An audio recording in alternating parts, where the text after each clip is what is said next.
Hello, class. My name is Evelyn Fox. I am going to conduct my presentation for this week's Soap Note. The subject is JG, date of birth 1967. He is an African American male, and his chief complaint is I have a bad rash on my face and arms. JG is a 66-year-old African American male. He arrived in the clinic alone with a chief complaint of a rash to his face and arms that he has had for at least 3 months. He states that it itches when it's dry and it worsens with elevated temperatures, sun exposure, and perspiration. He reports using lotion and cocoa butter, which provides some relief, but he said it feels better when he avoids warm temperatures. And he denies pain, only itching and irritation. He has a past medical history of HIV, depression, hypertension, and sexually transmitted infections to include chlamydia, syphilis, and gonorrhea. He denies having any past surgeries or hospitalizations. He was in the clinic last January of this year. Medications are Biktarvy, sertraline, amlodipine. He has been non-compliant without his Biktarvy, his HIV antiretroviral medication for the past 6 months, and he has been without his amlodipine for hypertension for the past month. He denies any allergies. His mother and father are both deceased. He said they died of natural causes, but they do have a history of hypertension. He has one brother, one sister, and he is unaware of their medical history. He's currently unemployed.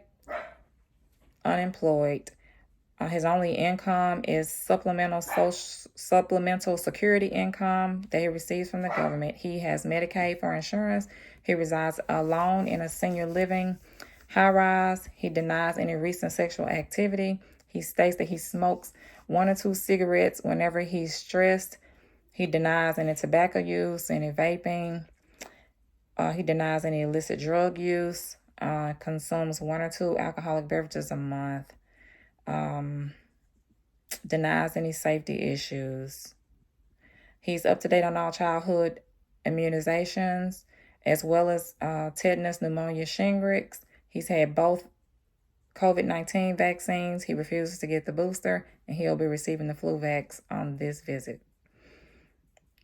He denies any issues during his review of systems, except for the skin issue, which he states itches when it's dry, and he tries to keep it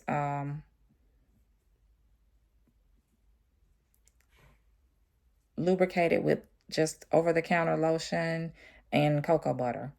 Today's vital signs: heart rate 72, blood pressure 145/93, temp 98.8, respiration 16, O2 saturation is 99% on room air. He denies any pain. His height is 70 inches. His weight is 167 pounds. His BMI is 22.6. His alert and oriented ×4, well developed. His affect and memory are appropriate. He appears to be in no distress. Upon examination, he had no abnormalities except for the rash to his face. The rash was raised. The rash on his arms is bilateral and symmetric. There was no drainage, no edema, no redness. But it's a little bit hard to tell what the rash actually looks like because he had, because of the presence of the lotion that contains emollients, and as well as the cocoa butter that he put on top of it. So if it's dry, if it peels or anything, I wouldn't be able to tell because of the application of those items. But there were no open lesions and there was no drainage. Differential diagnosis based on his past medical history. I have human papillomavirus, psoriasis, and secondary syphilis. My working diagnosis, as well as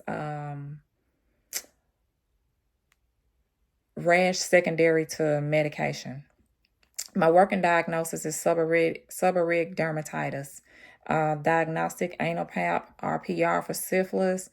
The treatment plan is ketoconazole 2% cream to apply twice daily to the affected areas for 4 weeks or until clear. Restart the Biktarvy. Restart amlodipine 5 milligrams, both to be taken once daily. Education to include protection of the skin, avoid all irritants or triggers for the rash, and to take all medications as prescribed. Refrain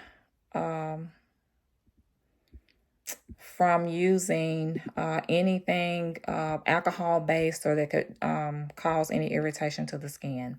Follow up in 4 weeks to assess the effectiveness of the cream.